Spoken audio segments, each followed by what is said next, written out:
A step toward peace. If a ceasefire is honored and heavy weapons withdrawn, calm may return to eastern Ukraine. All the ends of the earth. New members from faraway places add diversity to the College of Cardinals. A museum totally dedicated to the Bible is under construction right here in D.C. I'll give you a sneak peek coming up next. The art of preaching. Prepare, don't improvise, offer a reflection, and never bore. New guidelines for homilists. Those stories and more on EWTN News Nightly for Thursday, February 12th, 2015.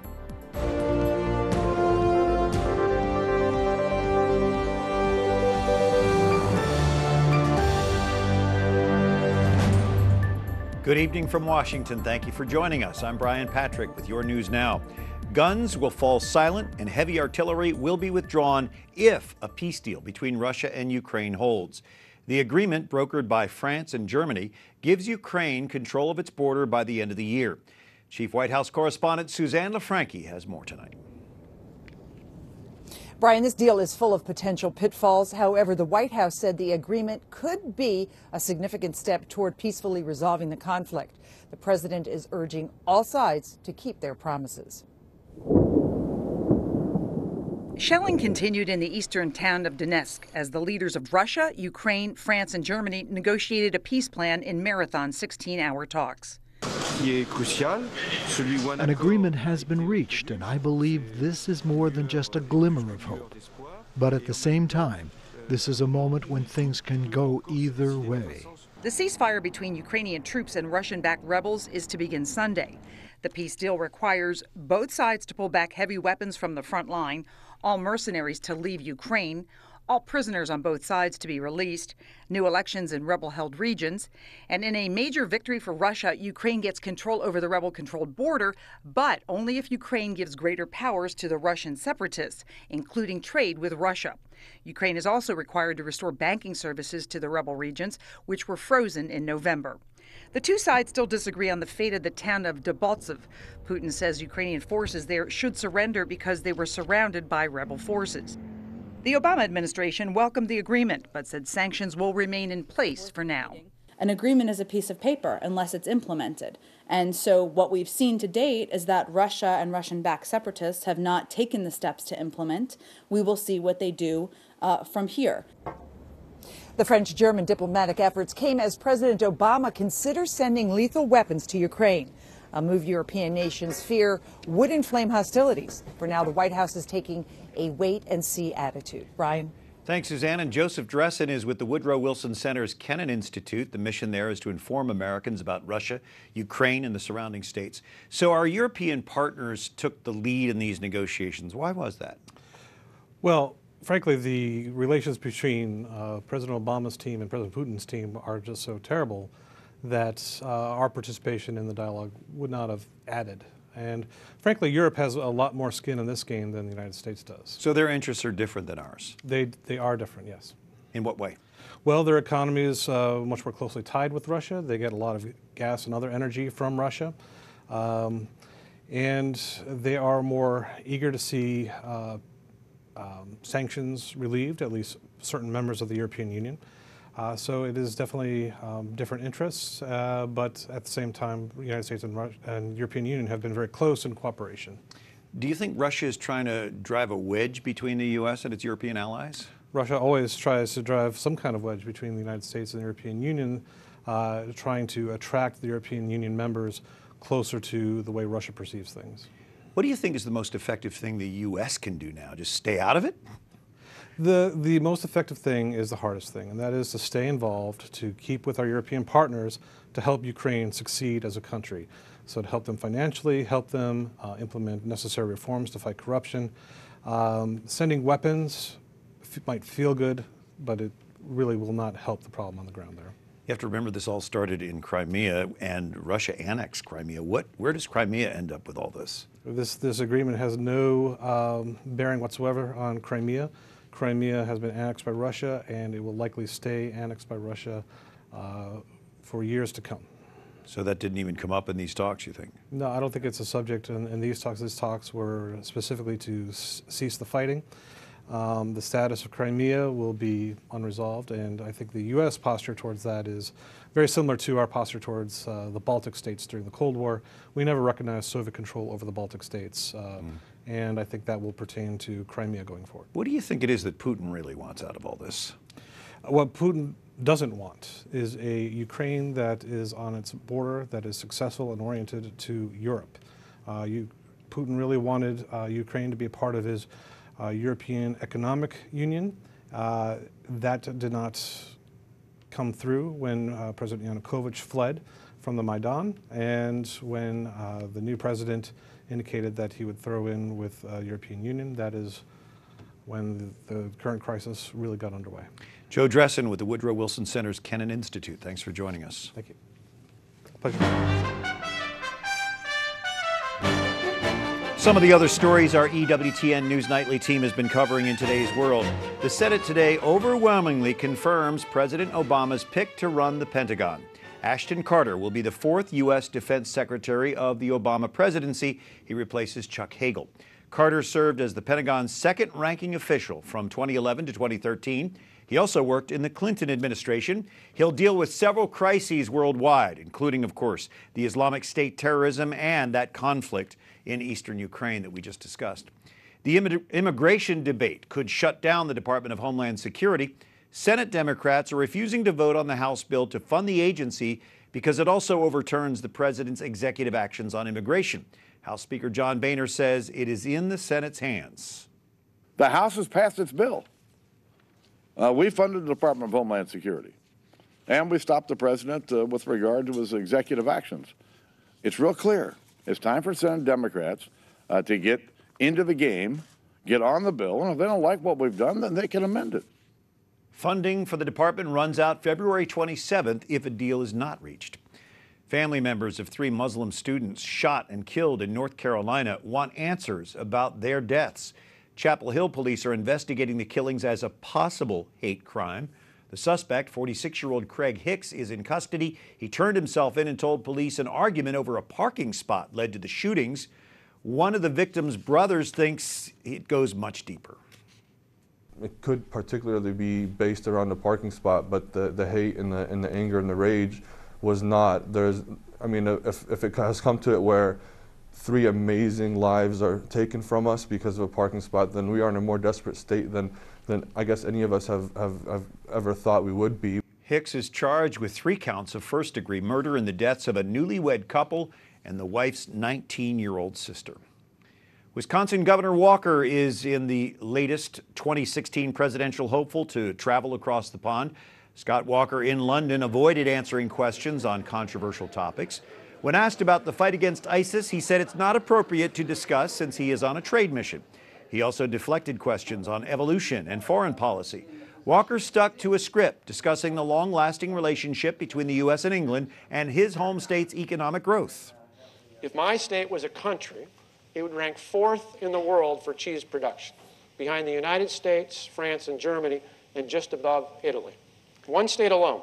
Later, Walker did release a statement saying that, quote, both science and faith dictate my belief that we are created by God. Well, Democrats will hold their 2016 National Convention in Philadelphia. The Democratic National Committee says the convention will be held the week of July 25th, 2016. It could turn out to be no more than a baton passing from President Obama to Hillary Rodham Clinton.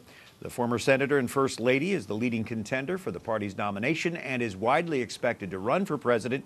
The Democrats' convention in Philly comes the week after Republicans meet in Cleveland, and of course Pope Francis visits Philadelphia this fall for the World Meeting of Families.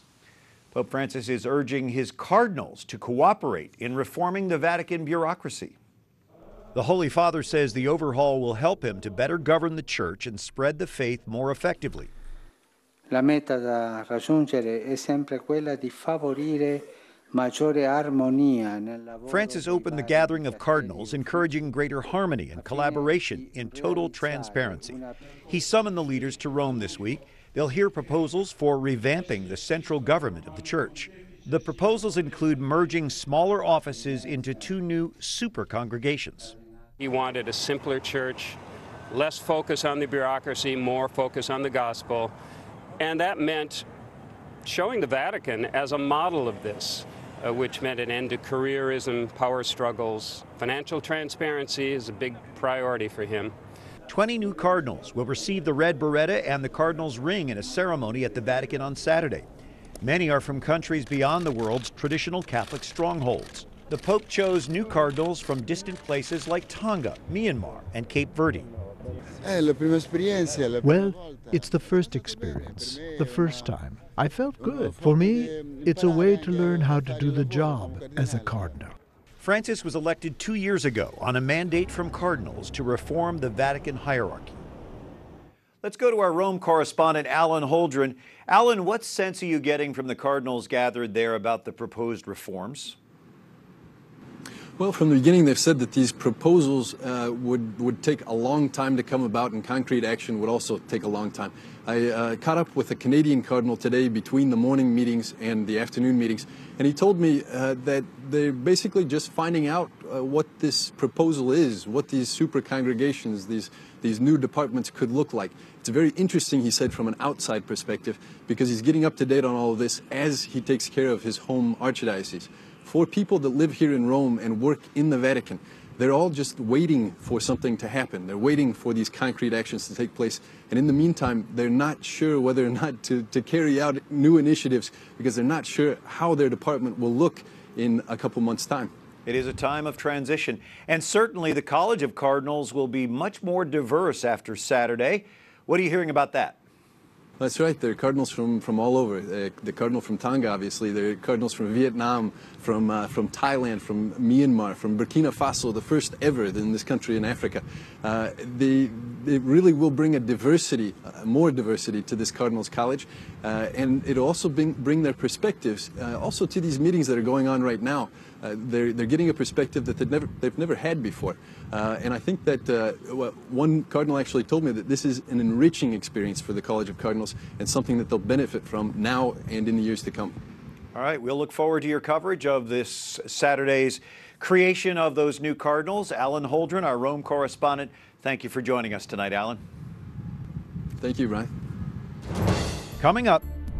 Driving through the nation's capital, it's filled with museums, and soon one's going to be coming with an even higher purpose. And Pope Francis hosts a delegation from Iran at the Vatican today.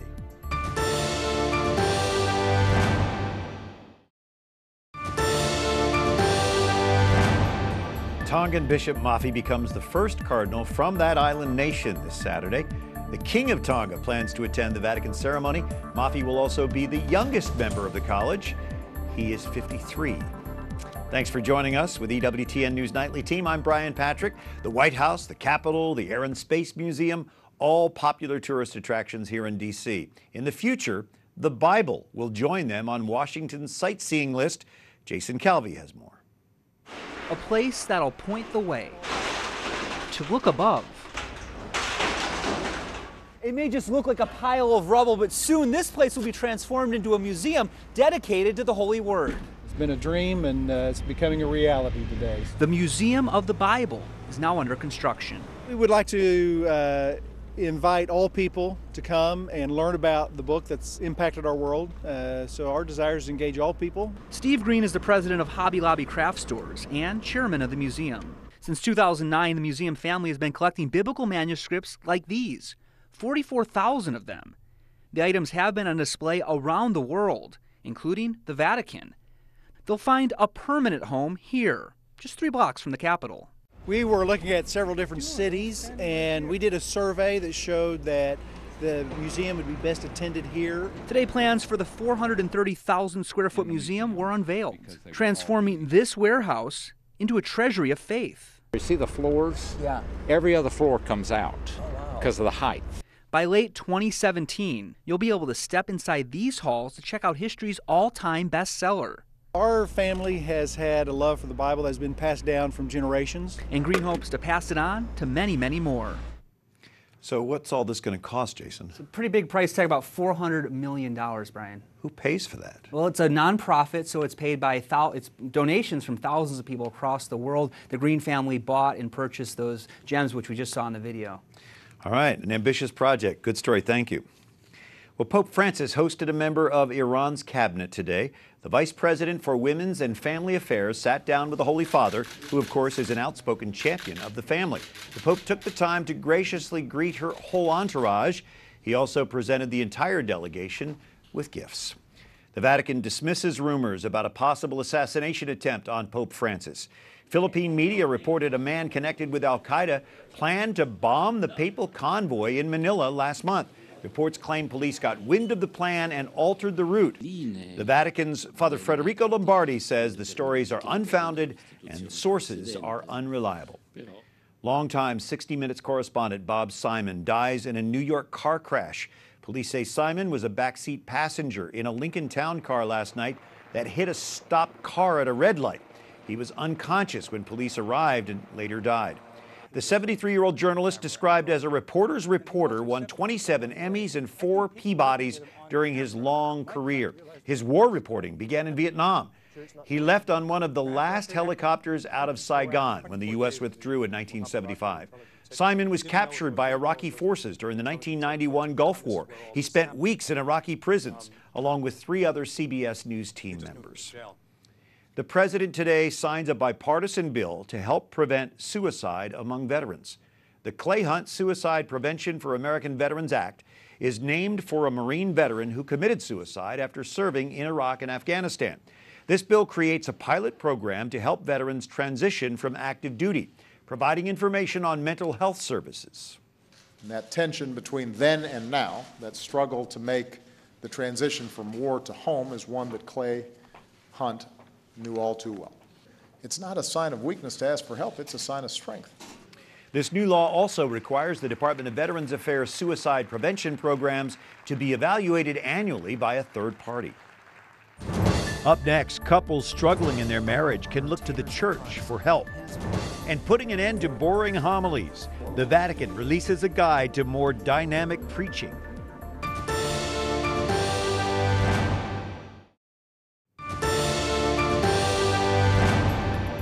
The Church acknowledges the indispensable contribution which women make to society through the sensitivity, intuition, and other distinctive skill sets which they, more than men, tend to possess. Pope Francis speaks to the role of women in the joy of the gospel. Thank you for joining us on this Thursday evening. I'm Brian Patrick.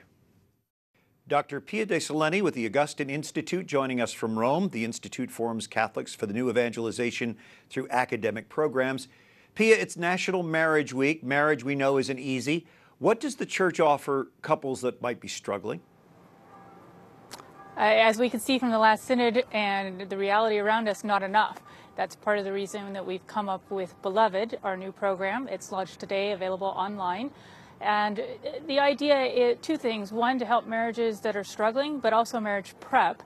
And, you know, when you set out to run a marathon, you don't just run a marathon, you train for it. Well, we want to offer people the training, or in a healthcare context, preventative care, wellness care, so that they can begin to enter into good marriages, develop good marriages, instead of reaching a crisis point. In so many marriages today, both the husband and wife are working. What kind of added stress results from that, and do women bear the brunt of that in family life? Well, I think there's a lot of stress. It's not just the working, it's the economy. It's the fact that we live away from extended family. Our neighborhoods have changed. I mean, there are a lot of socio-demographic factors here in play. It's hard to say. I think that women bear the brunt. I think a lot of people bear the brunt, both men and women. And there are lots of people working very, very hard to support their families, take care of their children, and love their spouses. And it's just challenging. We don't have a culture or an economy that supports that in an outward fashion. So we as a church, we need to be doing something to support people, to build a greater community.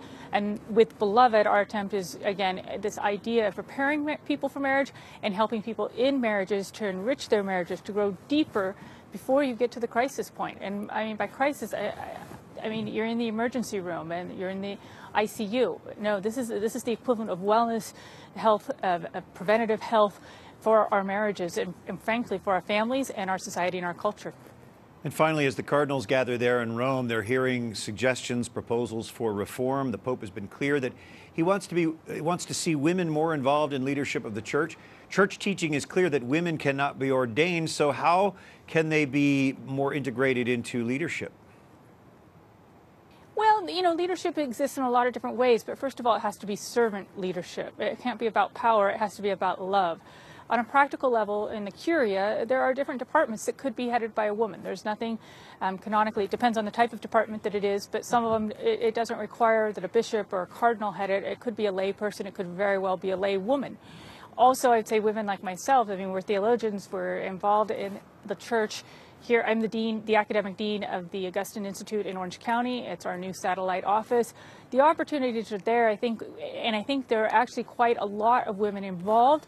But the reality is that many of the women who are involved, we're busy doing our work, and we're busy helping the church, and sometimes we're not in the spotlight, but we are here and we're doing the work. Well, thanks for that insight and for joining us from Rome. Dr. Pia de Solenni, thank you so much. You're welcome. And Pia mentioned their satellite, the Augustine satellite in Orange County. You should mention that EWTN will soon have a studio there in Orange County, California, so we hope to involve her more in EWTN News Nightly. The Vatican is encouraging clergy members to improve their preaching. A newly released book is filled with tips to help keep the focus of the homily on Christ. Wyatt Goolsby reports. What does it take to give a good homily? Nearly everyone in the pew has an opinion. Now Vatican officials have answered. Keep it short, don't improvise, and don't be boring. Even to ask a question or two and try to get some type of response from the assembly to make sure that they're with me, and add a little bit of humor along the way, not take myself too seriously or them too seriously. Father Raymond Lebrun laughs, but he may have just hit the nail on the head. Church leaders say a homily at Mass is not as much about the preacher as it is about the message, an idea many churchgoers agree with. Everybody takes different things from homily. Some people, if they fall asleep during the homily, if they don't, aren't too attentive, but you try to leave a message in something that will stick with you during the year or during the day anyway. When the priest makes the scriptures relevant in a concrete relationship with Christ. I've noticed that those who have a relationship with Our Lady are the ones who have the best homilies. All good ideas, according to Father Dominic Legg, a Dominican friar in Washington. His order is known for preaching. Father Dominic teaches a class on how to give a good homily. It's not just an opportunity to talk about my own personal story. It's not a lecture. It's not entertainment. It is the proclamation of the Word of God. Father Dominic says the priest must see himself as an instrument of God. Even Pope Francis has told clergy to be humble in their preaching so that God can work through them. Pope Francis, commenting in Evangelii Gaudium, says, it isn't the work of the priest, but above all, the work of God in the homily, who is seeking to reach out to his people. Father Dominic agrees with Vatican officials who say in that way a homily can make the Word of God more alive in the hearts and minds of the faithful. In Washington, Wyatt Goolsby, EWTN News Nightly.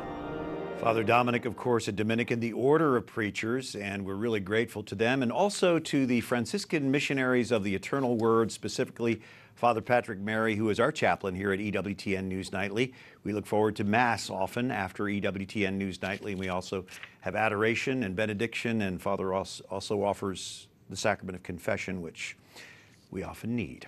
Well, we're so grateful you joined us tonight, and we look forward to seeing you tomorrow. Until then, we encourage you to like us on Facebook, follow us on Twitter, watch again on EWTN's YouTube page. For the entire EWTN News Nightly team, I'm Brian Patrick. Good night and God bless you.